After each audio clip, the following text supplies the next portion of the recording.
E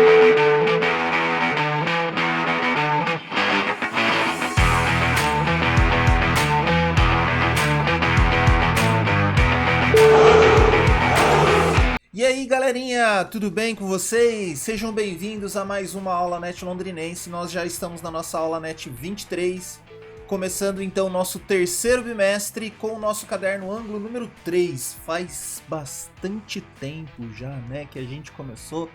E aí nem parecia que a gente chegaria no caderno ângulo 3, né? Infelizmente a gente já chegou no caderno ângulo 3. Mas hoje nós começaremos, junto com o barulho das motos, que hoje é dia de feira na minha casa, estudar a história da Grécia. Esse país maravilhoso, né, que deu origem a algumas coisinhas. Olha só o que surgiu lá. Surgiu a democracia, surgiu a política, surgiu a história, surgiu a Olimpíada, surgiu a maratona, surgiu milhares de coisas que deram ali uma base muito grande para nós ocidentais, né, termos a nossa história hoje em dia. Então hoje nós vamos começar a estudar um pouquinho esse povo. Vamos ali no nosso caderno ângulo 3 ver algumas características iniciais desses povos, né? Como onde eles estavam, como que eles surgiram. E aí eu já trouxe para vocês aí atrás algumas imagens, né? Esse aí é o Partenon, é um templo dedicado a deusa Atena, na cidade de Atenas. E eles acreditavam que esse templo dava proteção aí à cidade e tudo mais. Beleza? Então, bora lá para nossa aulinha, que hoje vai estar muito, mas muito legal. Então vamos lá, galerinha. Esse então é o módulo 12 do caderno ângulo 3. Nós saímos lá do Egito para chegar aqui na nossa Grécia, né? Essa civilização que vai marcar a história, vai criar inclusive o termo e o conceito de história que nós historiadores utilizamos hoje. Vocês já viram ali algumas características, né, nas imagens. Por exemplo, aqui ó, nessa abertura nós temos aqui uma praça pública, várias pessoas com a mão erguida, um orador ali, um guerreiro protegendo o orador. O templo ali, a parte mais alta da cidade, que era reservada aos templos e tudo mais. E aí o ângulo mostra pra gente e fala assim ali do lado, ó, representação de uma assembleia. A palavra assembleia vem da palavra reunião. Então os gregos eles vão primeiro, quando eles se organizam aí em cidades e tudo mais, eles vão ter aí a organização em assembleias para poder decidir o que era melhor para as cidades. Mas isso é o último estágio de desenvolvimento grego, tá? Ele vai passar por todos os outros estágios praticamente que a gente já viu dos outros povos, como por exemplo, eles vão ser nômades num primeiro momento, eles vão ser igualitários, eles vão ser oligarcas, eles vão ter várias características que a gente já estudou nas sociedades do passado, né? Tanto aqui no Brasil, quanto na América, quanto na África. Agora a gente chega na Europa para a gente ver essa grandiosa civilização aí que foram os gregos. Então, já adianto aqui, ó, o ângulo já mostra para a gente ali, os cidadãos participavam das decisões políticas do país. E aí aqui embaixo ele já mostra, né, para a gente essa assembleia, que é uma assembleia legislativa, né, na Câmara dos Deputados, essa imagem de 2019. Então ali tem algumas reflexões aqui pra gente, né? E aí o que eu deixo aqui para vocês pensarem um pouquinho é nessa perguntinha número 2. Identifique uma semelhança entre a política na Grécia antiga, representada na Ilustração, tá? Então, aqui tem várias pessoas e essas pessoas estão participando de uma assembleia onde cada um tem ali a sua opinião e dá a sua opinião para todo mundo. Então, começando aqui na página 132, ali no conteúdo que fala sobre a Grécia Antiga, nós temos aqui um mapa, né, mostrando a Grécia Antiga, que é essa primeira que a gente vai estudar aqui do lado esquerdo, e a Grécia atual. Notem aqui, né, que tem algumas características que são diferentes entre ambas, tá? O território ali onde hoje é a Turquia, não existe mais, não pertence à Grécia e assim por diante. Mas vamos ver ali o que o ângulo vai falar para a gente. Lembrando, tudo que eu for grifando aqui, grifa lá no seu caderno ângulo, acompanhe as explicações que vai ser bacana. Reparem primeiro no seguinte, tá? Olha o tamanho, onde está a Grécia aqui, né? Eu vou fazer outra bolinha aqui para vocês em cima da bolinha. Reparem no tamanho da Grécia com, por exemplo, o Brasil, né? Ou a América do Sul. Ou aqui até com relação à Rússia aqui em cima. Então é um território muito pequenininho mesmo. E ela se desenvolve ali na Península Balcânica. Uma península, gente, vou mostrar aqui no mapa para vocês, é essa porção de terra aqui, ó, que entra no oceano. Então, ela não é uma ilha, né? Então, é como se fosse um braço de terra que entra no rio, no oceano, no mar, tá? Mas só que não é cercado de água por todos os lados. Por isso, é chamado de península. E aí a gente tem ali, ó, as legendas, né? A Grécia peninsular, que é essa mais aqui, onde tem, por exemplo, a cidade de Esparta, olha ali. Né? A cidade de Olímpia, que deu a origem às Olimpíadas. Na Grécia continental, a principal cidade vai ser a de Atenas. Tá? Delfos, Tebas, tem várias outras cidades que também são importantes, mas assim, a gente fala bastante dessas três, ok?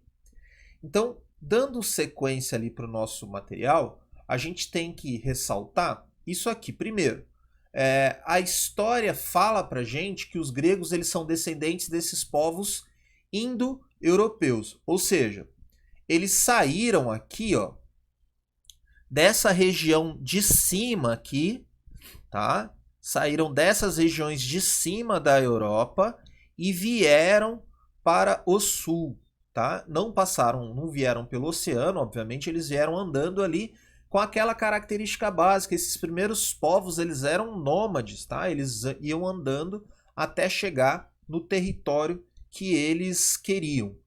E ali a gente tem, então, os indo-europeus falavam uma língua comum, tá?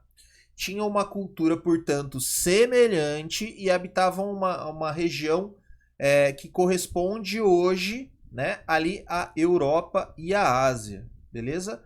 Quando, professor, que eles chegaram nessas regiões? Aqui, ó, por volta do ano de 2000 anos antes de Cristo. Eles saíram, né, 4 grandes grupos, vou até colocar uma corzinha diferente aqui, ó. 4 grandes grupos, os dórios, os eólios, os aqueus e os jônios. Por exemplo, nas artes vocês vão estudar as diferenças das colunas. Tem a coluna dória e tem a coluna jônia, tá? E aí vocês vão estudar algumas diferenças entre essas colunas, que é referente também a esses povos que surgiram ali. Pois bem, então a gente deve aos gregos ali o que nós chamamos de história, né? Que são basicamente, eu vou até mudar aqui, ó, vou pegar aqui, ó, são registros organizados dos acontecimentos em relatos disponíveis para as gerações seguintes. O primeiro historiador grandioso foi o Heródoto, tá? O Heródoto é um dos maiores filósofos também gregos, mas o que ele mais se fascinava ali nessa época era justamente pelo estudo, né, da história, da memória, dos acontecimentos passados. Então, a gente tem ali, ó, outros acontecimentos que os gregos, né, eles deixaram para a gente. Nos esportes, nas artes, no pensamento, na política, na investigação da natureza, na filosofia, no pensamento, na maneira como eles organizavam a cidade, no comércio, numa coisa chamada dinheiro também, eles vão influenciar bastante a nossa história, tá? Hoje essa civilização é considerada uma das grandes inspirações para as civilizações ocidentais. Então, nós só existimos enquanto sociedade ocidental que nos chamamos hoje justamente por conta desses gregos, dessa primeira civilização que surgiu aí nessa época. Então, vamos lá. As prováveis origens. Então, agora a gente vai falar dessas origens que estão ligadas. Essa origem está ligada a esse grupo aqui, esse tiozão chamado de indo-europeus. A setinha não precisa fazer no seu ângulo, não. Agora, grifar lá, precisa. Tá? Então, vamos lá. Inicialmente, portanto, a Península Balcânica era ocupada por povos diversos, que eram chamados genericamente de pelasgos. Cuidado, não é pelados, é pelasgos, tá? Pelasgos, não pelados. E aí, a partir do século XX a.C., 2000 anos antes de Cristo, grupos nômades e guerreiros, notem isso aqui, nômades e guerreiros indo-europeus começaram a chegar na região para conquistá-la. Então, primeiro, nômade não tinha residência fixa. Segundo, guerreiro, ou seja, conquistava a base da força. Ok? Os pelasgos continuaram no local, mas submetidos aos conquistadores. Então, aqui a gente tem que falar uma coisa bem simples. Os primeiros grupos que estavam na Grécia, que eram chamados de pelasgos, eles não eram os indo-europeus. Os indo-europeus é aquela galera que veio ali do norte, ó, lembrando das flechinhas, que veio do norte, veio da Ásia aqui de cima também, e conquistou essas regiões aí, ok? Então, pelasgos era o povo primordialmente que habitava somente as regiões da Grécia ali, onde hoje nós chamamos que é a Grécia. Segundo, indo-europeus é essa galera que veio do norte para o sul, nômades e guerreiros que invadiram ali e conquistaram a região. E aí a gente tem na sequência ali, tá? Os gregos teriam surgido da fusão, portanto, destes povos. Vou até pegar uma cor diferente, o azulzinho ali. O que nós chamamos de grego, então, hoje, é a junção dos pelasgos com os indo-europeus. Esses indo-europeus, eólios, dórios, aqueus e jônios... errei na conta, quase. Eles vieram em ondas migratórias. Os 4 grupos não vieram de uma vez. Tanto que a gente vai ver, os espartanos são um grupo, os atenienses são outro grupo que vieram para essas regiões, ok? O encontro entre indo-europeus e pelasgos, tá? Algumas vezes foi pacífico, havendo integração entre eles. Houveram também lutas sangrentas pelo domínio das terras férteis.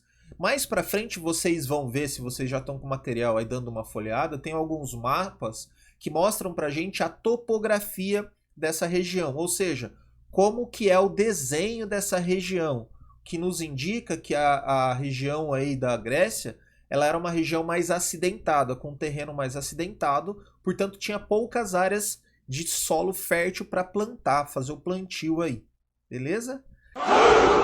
Que olha só que professor Nostradamus, justamente este mapa aqui desta página que mostra para nós essas áreas férteis. E aí aqui esse mapa ele é legal por 2 motivos. Primeiro, reparem no seguinte, tá? Ó.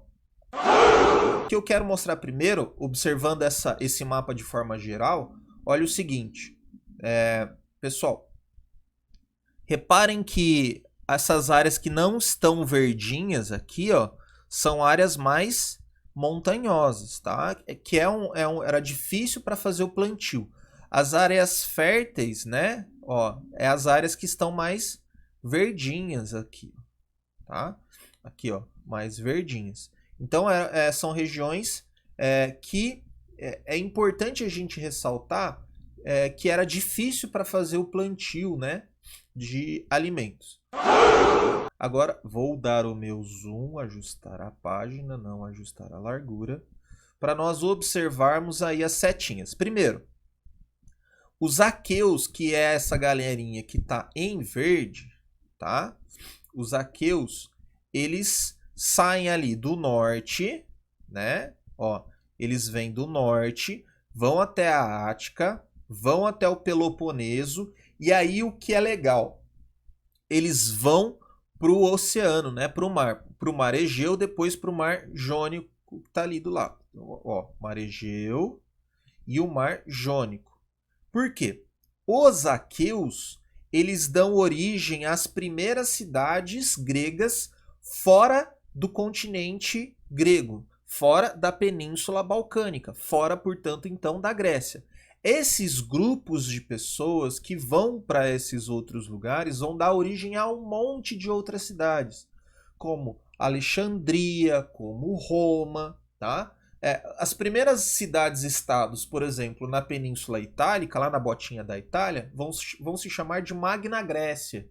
E essa Magna Grécia vai dar origem e vai influenciar muito os romanos. Tá?